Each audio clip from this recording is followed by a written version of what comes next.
अस्सलाम वालेकुम। आज लेक्चर नंबर 2 में आपको बताऊंगा लेक्चर 2 में क्या क्या चीज़ें हैं और लेक्चर 1 में क्या क्या पढ़ा था। लेक्चर 1 में हमने क्या पढ़ा था, डाटाबेस की डेफिनेशन हमने पढ़ी थी। हमने 7 डेफिनेशन थी जिसमें मैंने 5 आपको ठीक डिटेल से बताई थी। सब डेफिनेशन में एक ही बात हो रही थी, कंसेप्ट एक ही था, बात भी तकरीबन एक ही थी। बात उसमें थोड़ा सा किसी में कुछ ज़्यादा लिखा हुआ था, किसी में कुछ कम लिखा हुआ था। मेन क्या चीज़ थी इसकी definition, store data, collection of data. आपका डाटा कलेक्शन करना और स्टोर करना डाटाबेस में। और डाटाबेस में जो डिफरेंस था वो भी मैंने आपको बताया था। फाइल प्रोसेसिंग सिस्टम, किस तरह ये डाटाबेस, किस तरह ये प्रोसेस होता है, जो कुछ भी किस तरह डाटा सेव होता है, ये सारा कुछ बताया था आपको। और एडवांटेजेस क्या हैं इस वीडियो में, आगे हमने क्या पढ़ना है। इसमें जो पहले एडवांटेजेस बताए थे वो एडवांटेजेस बताने हैं। क्या इसमें कॉस्ट होगी अगर हम डाटाबेस, कोई भी हम डाटाबेस सर्वर बाय करते हैं, कोई भी हमने डाटाबेस सर्वर बाय करना है तो उसकी कास्ट होगी क्या, ये चीज़ें पढ़ेंगी। कितने लेवल्स होते हैं इसमें, और डाटाबेस यूज़र्स कितने बना सकते हैं हम, क्या कुछ डाटाबेस यूज़र्स क्या है, ये सारा कुछ हम इसमें पढ़ेंगे।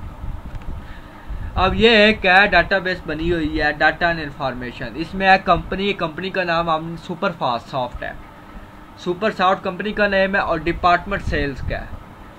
अब जिस तरह के मैंने आपको बताया था डाटाबेस में क्या होता है, एम्प्लॉयमेंट नेम होता है, एज होता है, सैलरी होती है, एड्रेस वगैरह। अगर यूज़र्स की अब ये बनी हुई है, जो भी उसमें एम्प्लॉय हैं उनकी ये एम्प्लॉय की बनी हुई है डाटाबेस। इसमें पहला जो है मलिक शरीफ, इसकी एज 23 लिखी हुई है, 55। जिस तरह के मैंने आपको ऑलरेडी लेक्चर 1 में बता दिया है कि ये किस तरह डाटा आता है, किस तरह स्टोर होता है। इसी तरह हमने जितने भी एम्प्लॉयज़ हैं उनके डाटा को हमने सबमिट कर देना है, हमने स्टोर कर लेना है। जिसका हम डाटा सबमिट करेंगे, स्टोर करेंगे, वो उनका यहाँ पे शो होगा, उनके एम्प्लॉयज़ के नेम शो होंगे। अब यहाँ मलिक शरीफ, SHM इकमाल, MA भट्ट और मलिक जुनैद की डिटेल्स सेव हुई है, स्टोर हुई है हमारे पास, जो हम उसको असेस कर सकते हैं और देख सकते हैं। ठीक है। अब स्कीमा क्या स्कीम है, कैसे ये स्टोर हो रहा है, डाटाबेस एप्लीकेशंस क्या हैं, कौन सी होती हैं, और डाटाबेस मैनेजमेंट सिस्टम क्या क्या है, ये चीज़ हम आगे देखते हैं। इसके एडवांटेजेस क्या हैं, बल्कि मैं थोड़ा सा आपको बता देता हूँ। डाटाबेस एप्लीकेशंस क्या हैं। डाटाबेस एप्लीकेशन PHP माई एडमिन। आप कोई भी होस्टिंग सर्वर लें वेबसाइट्स का तो उसमें आपको PHP माई एडमिन मिलेगा, ये डाटाबेस एप्लीकेशन है। डाटाबेस मैनेजमेंट सिस्टम क्या है, मैंने आपको बताया, जहाँ पे डाटाबेस मैनेजमेंट, जहाँ पे डाटाबेस स्टोर होती हैं। लेक्चर 1 में मैंने आपको बताया था कि जहाँ पे डाटाबेस स्टोर होती हैं उसको उस सॉफ्टवेयर और टूल को हम क्या कहेंगे, डाटाबेस मैनेजमेंट सिस्टम। एडवांटेजेस बाकी क्या है, पहले हमने बता दिया, डाटा शेयर हो सकता है, अपडेट्स वगैरह हो सकता है, किसी भी इंडिपेंडेंट चीज, किसी भी स्पेसिफिक यूज़र का हम डाटा अपडेट, रिमूव कुछ भी कर सकते हैं। अब इसमें क्या कर सकते हैं, data consistency, better data security, fast development of new application. जी, डाटा सिक्योर हो जाता है आपका, डाटाबेस में आके स्टोर होगा, आपका सिक्योरिटी होगी, बाकायदा सिक्योर होगा आपका डाटा। जो भी लोग डाटा स्टोर करेंगे वो बैक एंड पे कहीं जाके डाटाबेस में स्टोर होगा। उसमें काफ़ी फायरवॉल्स लगी होती हैं, इसलिए ये डाटा लीक करना इतना आसान काम नहीं है, किसी का डाटा ऐसे ही असेस करना।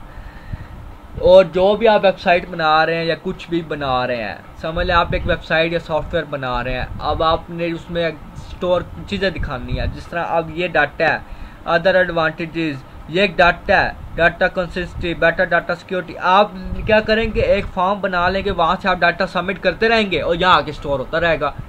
इससे क्या होगी, फास्ट डेवलपमेंट होगी। फास्ट डेवलपमेंट होगी ना, जल्दी जल्दी हम वहाँ से डाटा साहब यहाँ पे क्या नाम है, बाकायदा एक एक करके बेटर डाटा सिक्योरिटी लिखना नहीं पड़ेगा, एक ही हमारा फॉर्म होगा, वहाँ पे हम सबमिट करेंगे और यहाँ के डाटा स्टोर होता रहेगा, इसलिए ये तेज़ होता है। ठीक है। These also provide economy for scale, better concurrency control, better backup and recovery procedures। जी, ये बेस्ट है इकॉनमी, कोई भी इसको क्या नाम है, इकॉनमी में जो भी हम यूज़ करते हैं ना, जो भी डेवलपर्स हैं वो इसको प्रेफर करते हैं, डाटाबेस को।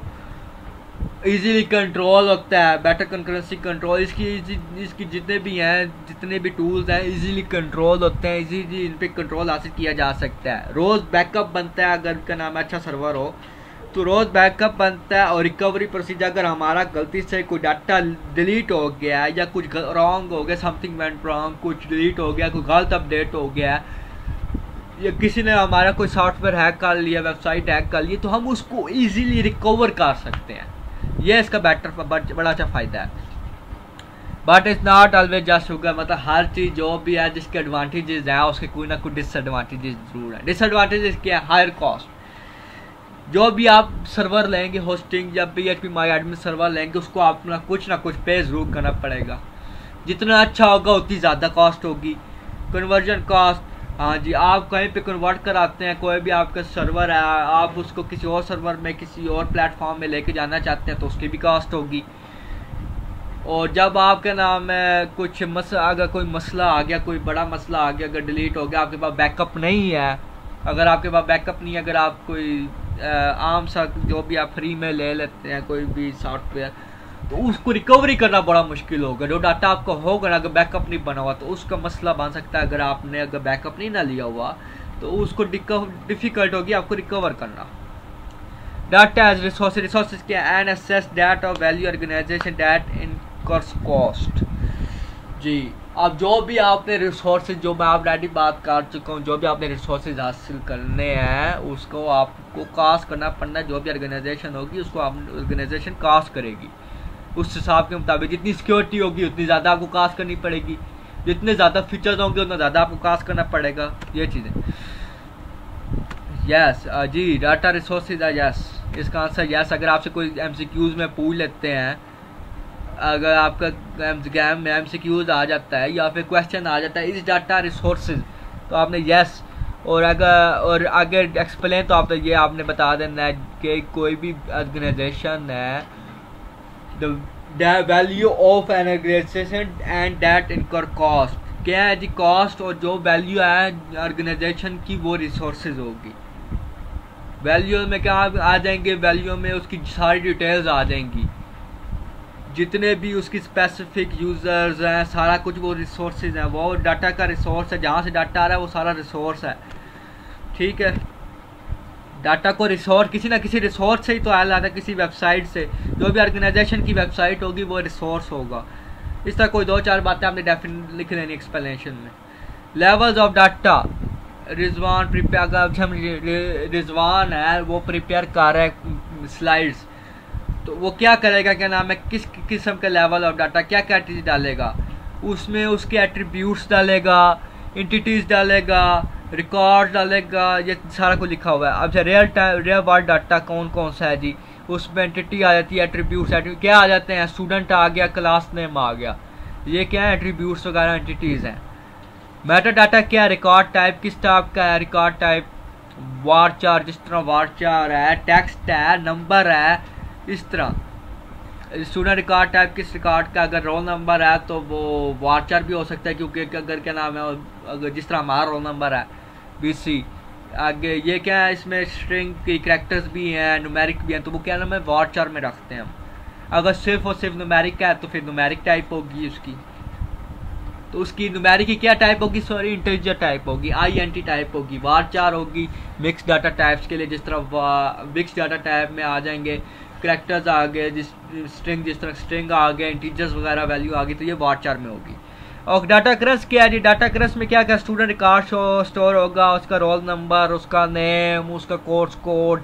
या हम CS403 पढ़ रहे हैं तो CS403, या CS101 पढ़ रहे हैं CS101।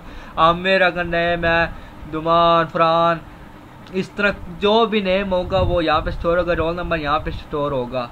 ये सारा कुछ क्या होगा, डाटा अक्रेंस में होगा। रियल वर्ल्ड में क्या होगा, रियल वर्ल्ड डाटा में एंटिटी और एट्रीब्यूट्स। एट्रीब्यूट्स में क्या होंगे जी, नेम हो गया, आईडी होगी, स्टूडेंट आईडी होगी, रोल नंबर, ये सारे कुछ नेम वगैरह जो होंगे ना, ये होंगे एट्रीब्यूट्स एंड एंटिटीज। और रिकॉर्ड टाइप्स में वारचार है, इंटीजर है, स्ट्रिंग है, ये सारा कुछ क्या नाम है आ जाएगा, क्या नाम है, मेटा डाटा में। और जो नाम वगैरह, जिस तरह नाम लिखा होगा, आमिर हो गया, रिजवान हो गया, रोल नंबर जो होंगे वो लिखे होंगे, वो डाटा क्रस में होगा। ठीक है जी, नेक्स्ट स्लाइड पे चलते हैं अब हम जी।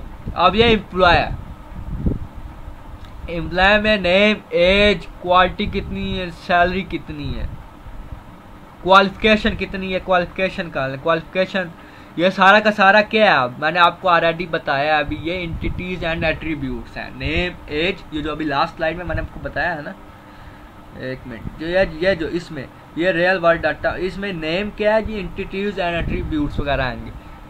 ठीक है, अब ये क्या है, मलिक शरीफ क्या है, ये डाटा अक्रेंस है, जिस तरह के मैंने आपको बताया है लास्ट में, ये चीज़ डाटा अक्रेंस। अब मैं सही करके आपको समझाता हूँ। अब ये जो टेक्स्ट है, नेम क्या है, टेक्स्ट है, ये नंबर क्या है, ये क्या है जी, मेटा डाटा है। टेक्स्ट क्या, स्ट्रिंग है, नंबर इंटीजर हो गए, अगर मिक्स हैं तो वारचार नाम रख सकते हैं। ठीक है, तो अब ये क्या दिया आगे, उनकी डिटेल्स आ गई, ये क्या डाटा अक्रेंस है। सही है, मैं दोबारा बता देता हूँ, नेम क्या है, एट्रीब्यूट्स है, आगे ये एट्रीब्यूट्स आ गए, ये डाटा टाइप है, टेक्स्ट है, नंबर है। ये नंबर के लिए क्या यूज़ होता है, इसमें इंट यूज़ होता है, और स्ट्रिंग यूज़ होता है जी टेक्स्ट के लिए डाटाबेस में। ठीक है, आगे ये क्या डाटा अक्रेंस है, ये इस चीज़ को आगे डिफाइन टेबल्स में किया हुआ है। लेवल्स यार ऑलरेडी बता चुका हूँ, रियल वर्ल्ड डाटा में क्या आ गया, नेम आ गया, एज आ गई, स्ट्रिंग, ये चीज़ें लिखी होती हैं। मेटा डाटा में क्या होगा, इसकी टाइप होगी नंबर है, मतलब नंबर इंट है, अगर स्ट्रिंग है तो टेक्स्ट है तो स्ट्रिंग। डाटा अक्रेंस जिस तरह नाम, उसके आगे कितना, नेम क्या है जी, आमिर हो गया, उसकी एज कितनी है, 30 है, उसकी सैलरी कितनी है, उसकी 50,000 सैलरी है, ये क्या आगे डाटा अक्रेंस में। ये लेवल्स हैं, 3 levels of data. Database user क्या होंगे, एप्लीकेशन प्रोग्रामर्स होंगे, एंड यूज़र होगा, और जो मैं इसका आपको थोड़ा बहुत एक्सप्लेन में कर देता हूँ कि जो भी डाटाबेस को कंट्रोल कर रहा है ना, सिंपल अल्फाजों में, वो डाटाबेस यूज़र होगा, वो एडमिन होगा, सब जो भी होगा, मॉडरेटर होगा, एप्लीकेशन प्रोग्रामर होगा, जो भी एप्लीकेशन को कंट्रोल कर रहा है, वो सारे के सारे क्या होंगे, डाटाबेस यूज़र होंगे। आपने सिंपल ये बेशक लिखें, आप लोग लिख लें एडमिन लिख लें, इधर इजी होगा आपके लिए, एडमिन, मॉडरेटर, एप्लीकेशन यूज़र, जो भी एप्लीकेशन यूज़र, सिंपल से आप ये बातें लिखें, आप 2 लाइनों में आंसर दे सकते हैं। ठीक है, डाटाबेस एडमिनिस्ट्रेटर, वही बात होगी, एडमिन होगा, person who central control over data program data system, admin जिसके पास पूरे के पूरे इख्तियार हों डाटा पे, कंट्रोल हो, पूरा का पूरा कंट्रोल हो, वो कौन होगा, डीबी, डाटाबेस एडमिनिस्ट्रेटर। फंक्शन क्या है data, schema definition, granting data access, routine maintenance, backup, monitoring disk space, monitoring jobs running. जी इसमें क्या आएंगे, ये इतना कौन नहीं प्रेफर किया जाता स्कीमा प्रेफरेंस, मैं आपको जो जो बातें मेन है वो बता देता हूँ। ग्रांटिंग डाटा एक्सेस, किस चीज़ को कितनी एक्सेस देनी है, एक्सेस देनी, एडमिन के पास एक्सेस है तो मॉडरेटर के पास एक्सेस हो कि नहीं, ये चीज़ें, ये डाटाबेस में अगर आपने किसी चीज़ को शो कराना है वेबसाइट पर, अगर आपके पास 1000 वैल्यूज़ हैं तो आपने कितनी एक्सेस देनी है, 500 को देनी है, 600 को देनी है, कितना शो कराना है आपने। ठीक है, कौन कौन उस डाटे को असेस कर सकता है, पब्लिक रखना है, प्राइवेट रखना है, जिस तरह भी ऊप में आपने ये चीज़ें पढ़ी होंगी, असेस मॉडिफायर, कितनी असेस देनी है उसे। ठीक है, रूटीन मेंटेनेंस, आपने अब उसको बाकायदा खुद देख सकते हैं कितना बैकअप को रोज़ लगाना है, हर 4 घंटे बाद लगाना है, हर 2 दिन या हफ्ते बाद, महीने बाद, जिस हिसाब से उसको मॉनिटर करना है, डिस्क स्पेस को, कितनी डिस्क की स्पेस है और कितनी जॉब रनिंग हो रही है, कितना कुछ डाटा वैल्यू स्टोर हो रही है। ठीक है जी, अब टिपिकल कंपोनेंट्स क्या है, ये सारा कुछ आप इसको डाटाबेस का किस तरह स्टोर हो रहा है, या पूरा का पूरा एक रोड मैप बना हुआ है। ये सॉफ्टवेयर है, इंटरेक्ट एंड यूज़र, ये एक यूज़र आया है, उसने इसमें इंटरेक्ट किया सॉफ्टवेयर के साथ। फिर क्या, एप्लीकेशन प्रोग्राम, जो भी, और डाटाबेस एडमिनिस्ट्रेटर, ये डेवलप, वो क्या करेगा, व्हाट टू गेट, जो भी डाटा यूज़र ने ना देनी है ना वैल्यूज़, वो सारी गेट करनी है। How to get, what to get किस तरह करनी है, जिस तरह जो भी इंटरेक्ट करेगा, जो भी करेगा स्टोर, जो भी इस वैल्यू डालेगा। हाउ टू गेट, ये किससे डाटा पहले एप्लीकेशन प्रोग्राम से उसने गेट की, फिर डाटाबेस होता है, डाटाबेस में स्टोर होगी, डाटाबेस मैनेजमेंट सिस्टम में डाटाबेस में स्टोर हो जाएगी डाटा। ये सारा का सारा इंटरेक्शन होगी, डेवलप, मेंटेन, डिज़ाइन, ये स्ट्रक्चर से सारा कुछ, जो भी स्ट्रक्चर है ना, मेन स्ट्रक्चर, एक फॉर्म बना हुआ समझ, कॉन्टैक्ट का ये रजिस्ट्रेशन फॉर्म।